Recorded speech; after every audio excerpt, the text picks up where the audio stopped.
नमस्कार. तर पिंगा ग पोरी पिंगा या मालिकेच्या आजच्या भागात आपण पाहणार आहोत की प्रेरणा टेन्शनमध्ये येत म्हणते की तोंडाला येईल ते बोलतात. आता 12,000 कुठून आणायचे फ्रीज रिपेअर करायला.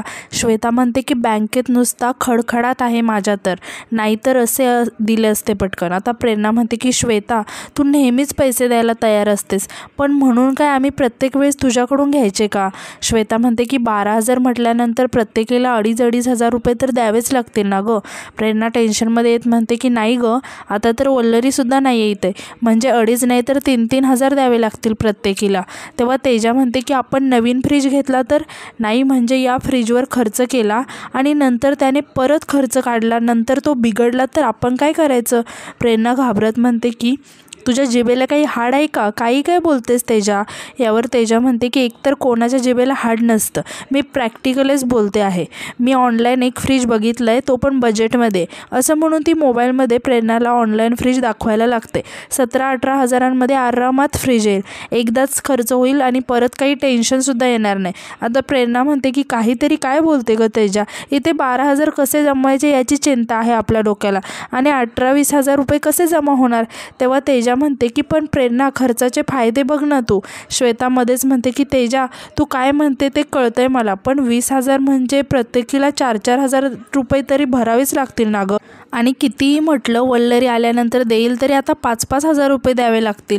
प्रेरणा टेन्शनमध्ये येत म्हणते की म्हणजे दुष्काळात 13वा महिनाच. तेजा म्हणते की आपण ॲटलिस्ट दुकानात जाऊन बघूया का फ्रीज, म्हणजे त्याला तर पैसे नाही ना लागत. तिकडे जाऊन त्यांना विचारूया ना अजून की कोणती ऑफर आहे का, काही डिस्काउंट मिळू शकतो का, ते तर होऊ शकतं ना.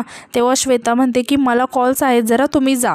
मग तेजा प्रेरणाला जबरदस्तीने तिथून घेऊन जाते. यानंतर आपण पाहतो की वल्लरी मनोजच्या आईला घरी घेऊन येते आणि विचारते की मी चहा करू का तुमच्यासाठी. तेव्हा मनोजची आई रागाने म्हणते की चहा कसली करतेस, चहा करून सोडणार आहे का मी तुला, थांब आज ना दिवसभर तुला कामालाच लावते मी. असं म्हणून त्या सगळीकडे काहीतरी शोधायला लागतात. सगळेच आश्चर्याने मनोजच्या आईकडे बघत असतात की त्या नक्की काय शोधतायत. मनोजच्या आई आतमध्ये जाऊन शेवयांचा पाट घेऊन येते आणि वल्लरीजवळ आणून देते. वल्लरी आश्चर्याने विचारते की शेवयांचा पाट. मनोजची आई वल्लरीला म्हणते की आज दिवसभर इथे बसून शेवया वळायच्यात तुला. असं म्हणून त्या वल्लरीला शेवयांचं पीठ आणून देतात आणि सांगतात की आज दिवसभर या सर्व शेवया झाल्याशिवाय इथून हालायचं नाही. तेव्हा मनोजचे बाबा म्हणतात की इंदू, हे काय करतेस गं तू. मनोजची आई त्यांना ओरडत म्हणते की तुम्ही गप्प बसा, बायकांच्या मध्ये बोलायचं काम नाही आहे तुमचं. आणि त्या वल्लरीला म्हणतात की वल्लरी, तुझी आणि मण्याची गोड बातमी समजल्यानंतर ह्या शेवया त्या पाटलीनबाईच्या तोंडावर फेकायच्या आहेत मला. काल ती मला मोठे टोमणे मारून गेली ना, म्हणून आता ह्या शेवया मला गावभर वाटायच्या आहेत. आपल्या घरी पाळणा हलणार आहे ना म्हणून. मनीषा म्हणते की मग गावभर वाटायच्या शेवया वहिनी एकटी कशी करणार, वेळ लागतो करायला, आणि या पाटावर शेवया वळायच्या म्हणजे हात दुखणार नाही का तिचा. तेव्हा मनोजची आई रागाने मनीषाला म्हणते की फार काळजी आहे ना तिची, मग तू पण बस तिच्याबरोबर. असं म्हणून त्या आतमध्ये निघून जातात. मनोजचे बाबासुद्धा त्यांच्या मागे तिथून निघून जातात. तर इकडे आपण पाहतो की श्वेता खूप टेन्शनमध्ये असते. ती फोन हातात घेऊन विचार करत असते की वल्लरीचा सुद्धा फोन येत नाही आहे, आणि फोन केला तेव्हा ती रडत होती, लगेच फोन करते म्हणाली होती, पण अजून काही पत्ता नाही आहे तिचा. एवढी कामात असेल का ती, की अजिबात वेळच मिळाला नाही, की सासरकडच्या लोकांनी बैलासारखं कामाला झोपलं असेल बरं तिला. आणि परत वैतागत म्हणते की पण कळणार कसं, कसा शोध लागेल. तितक्यात कोणीतरी डोअरबेल वाजवतं, तर मिठू आलेले असते. आता श्वेता मिठूला बघून म्हणते की या सकाळी मोठा कामचुकारपणा करून निघून गेलीस ना, त्या फ्रीजने खर्च काढलाय. सकाळी सांगितलं होतं तुला काम करायला पण गेलीस. मिठू वैतागून म्हणते की आधीच डोकं फिरलंय माझं, अजून काही ऐकण्याची इच्छा नाही आहे. तेव्हा श्वेता विचारते की काय झालं. मिठू सांगते की आज एक सीन करताना खूप त्रास झाला. श्वेता विचारते की कोणता सीन. मिठू म्हणते की आणला आहे मी. असं म्हणून ती श्वेताला स्क्रिप्ट दाखवायला लागते. आता त्यात गावातल्या मुलीचा छोटा रोल असतं. लग्नानंतर तिला शिकायची खूप इच्छा असते, पण सासू तिला शिकू देत नाही, सतत जाच करत राहते. सुनेनं शिकायचं नाही, तिची जागा ही चुलीजवळच असते. सासूसारखी तिला घरातील कामं सांगत असते, त्रास देते, टोमणे मारते, आणि सून मात्र बिचारी सगळं सहन करून रडत बसते. आता श्वेता टेन्शनमध्ये येत म्हणते की रोडूबाई म्हणजे आपल्या वल्लरीसारखंच आहे कॅरेक्टर, पण यात तुला वाईट वाटण्यासारखं काय. आहे, सगळ्या सासू अशाच असतात आणि विचारते की ती शिकते ना पुढे. मिठू सांगते की नाही, तिला शिकायची खूप इच्छा असते पण ती शिकू नाही शकत, म्हणून सासरच्यांना कंटाळून आत्महत्या करते बिचारी. तेव्हा श्वेता खूप टेन्शनमध्ये येते. आता मिठू म्हणते की मला त्या कॅरेक्टरचं खूप वाईट वाटतंय, माझ्यासोबत हे असं पहिल्यांदाच घडत आहे. श्वेता टेन्शनमध्ये येऊन म्हणते की अशी कशी आत्महत्या करेल, आपण तिला असं काही करू द्यायचं नाही. मिठू म्हणते की आपण करू द्यायचं नाही म्हणजे स्क्रिप्ट आहे ती, आपण नाही बदलू शकत. श्वेता घाबरून म्हणते की आपण बदलू शकतो, अगं आपल्या हातात असतं ते. मिठू म्हणते की आपल्या हातात नसतं, मी काय खूप मोठी स्टार नाही आहे की माझ्या म्हणण्यानुसार स्क्रिप्ट बदलतील, जाऊ दे माझा दिवसच खराब आहे. असं म्हणून ती फ्रेश व्हायला आतमध्ये निघून जाते. श्वेता ती स्क्रिप्ट हातामध्ये घेऊन स्वतःशीच म्हणते की अशी कशी आपण स्क्रिप्ट बदलू नाही शकत, आपल्या आयुष्याचं स्क्रिप्ट तर आपल्याच हातात असतं. तर इकडे आपण पाहतो की वल्लरी आणि मनीषा शेवया करत असतात. खूप वेळ पाठावर बसून शेवया वळल्यामुळे वल्लरीला त्रास होत असतो. आता मनीषा तिच्याकडे बघून म्हणते की वहिनी खूप वेळ झालं तू करते आहे, मी आता थोडं करते.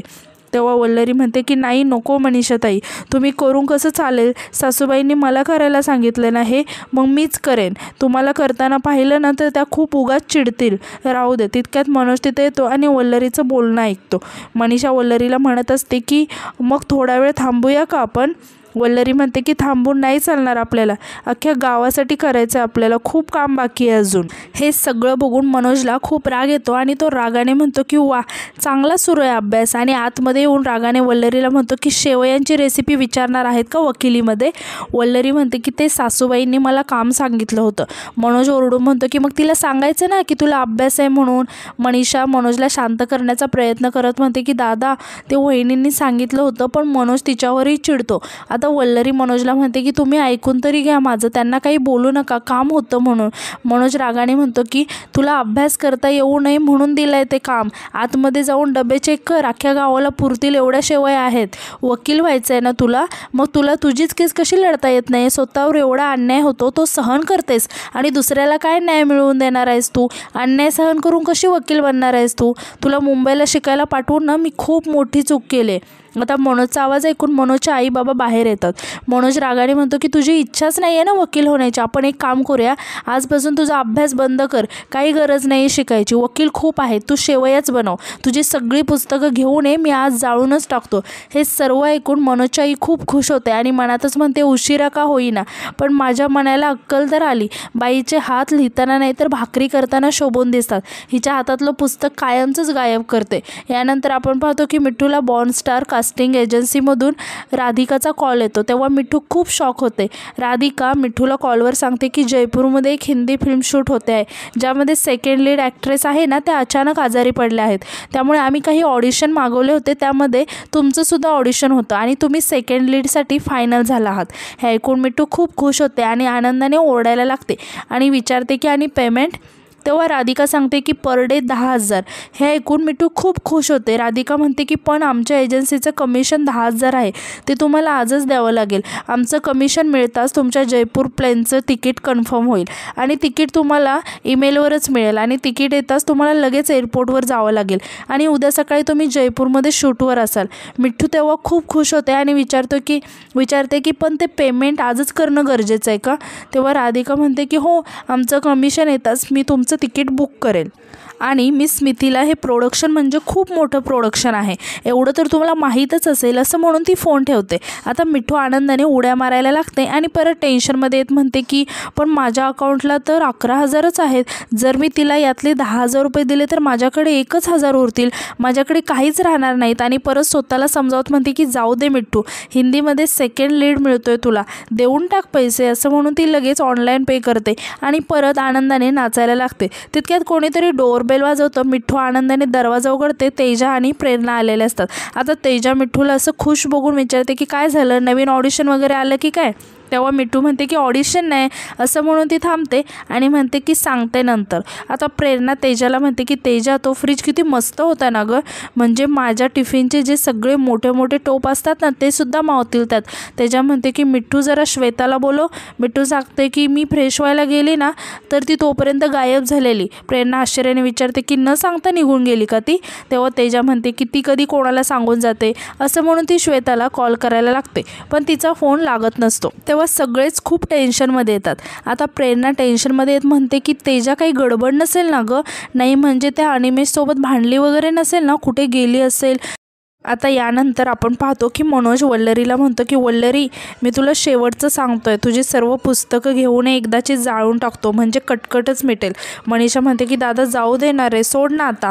मनोजची आई मनीषावर ओरडत म्हणते की तू गप्प बस ग, तुला काय कळतं. आणि वल्लरीला म्हणते की वल्लरी, कान फुटले का तुझे, काय सांगतोय तो, जा पुस्तकं घेऊन ये तुझी, जाळून टाका ती बॅग एकदाची. आणि परत मनोजला म्हणते की जाऊ दे म्हण्या, ही आणत नाही ना, मीच आणते. असं म्हणून त्या वल्लरीची पुस्तकं आणायला आतमध्ये जातात.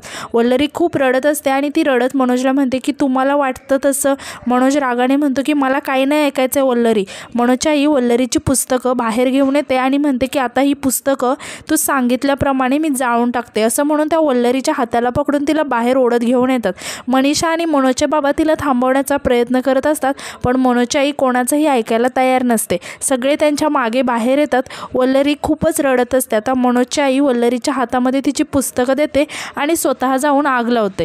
आणि परत वल्लरीला म्हणते की बघत काय बसलेस तू, चल पटकन टाक ती पुस्तकं आगीमध्ये आणि संपवून टाक ती कटकट शिक्षणाची. हे बघ, ही पुस्तकं जाळल्यानंतर घरात खूप कामं आहेत आपल्याला. वल्लरी रडत मनोजकडे बघायला लागते. मनोज रागाने वल्लरीला म्हणतो की माझ्याकडे नको बघूस, बरोबर बोलते आई, जाळून टाक तुझी ती पुस्तकं. तुझ्या नशिबात कोर्ट नाही आहे, किचनच आहे. गावातल्या इतर बायकांसारखं आयुष्य चुलीसमोरच काढतो, जाळून टाक ती पुस्तकं. तेव्हा मनोजची आई खूप खुश होते आणि ती वल्लरीला म्हणते की बघ, तुझा नवरासुद्धा तेच बोलतंय, चल लवकर टाक ती पुस्तकं आगीमध्ये, बघू नको फक्त. मग वल्लरी हळूहळू त्या आगीच्या दिशेने यायला लागते. तिला खूप वाईट वाटत असतं आणि ती खूप रडत असते. ती त्या पुस्तकांकडे पाहून म्हणते की सासूबाई, जर ही एक पुस्तकं असती ना फक्त, तर ही आगीत जळूनसुद्धा जातील, पण ही माझी आणि यांची एकत्र पाहिलेली स्वप्न आहेत, यांचं प्रेम कष्ट आहे, हे या आगीत कसं जाळू मी. असं म्हणून ती खूप रडायला लागते आणि म्हणते की अख्ख्या गावाच्या वाकड्यात जाऊन मी वकील व्हावं असं स्वप्न पाहिलं यांनी, ते आहे या पुस्तकामध्ये, ते कसं जाळू मी. गावातल्या एका साध्या मुलीची स्वप्न पूर्ण करण्याची जिद्द आहे या पुस्तकांमध्ये. त्यांचा विश्वास, यांनी स्वतःची स्वप्न सोडून दिले, यांचा मोठेपणा आहे या पुस्तकांमध्ये. मग कशी जाळू मी ही पुस्तकं. सासूबाई, एकदा फक्त माझं ऐका, मला शिकू द्या, मला खूप मोठं वकील व्हायचं आहे, आपल्या गावातील लोकांसाठी मला लढायचं आहे, ॲडव्होकेट वल्लरी मनोज भांबरे म्हणून या गावात परत यायचं आहे मोठ्या मानाने. हे बघा, तुम्हाला मी आदर्श सून व्हायला हवी आहे ना, मी होईन, मी वकिलीसुद्धा करीन आणि घरसुद्धा सांभाळेन, तुम्हाला तुमच्या नातवंडाचे चेहरेसुद्धा दाखवीन मी, पण मला एक संधी द्या, मला खरंच वकील व्हायचं आहे, मला फक्त एकदा संधी द्या. असं म्हणून ती खूप रडायला लागते. मनोजची आई काहीच बोलत नाही. आता वल्लरी मनोजकडे पाहून म्हणते की मला रागवू नका, मी आज तुम्हाला सगळ्यांसमोर वचन देते की मी तुम्हाला वकील बनवून दाखवीन. आणि असं म्हणून आजचा भाग इथेच संपतो. धन्यवाद.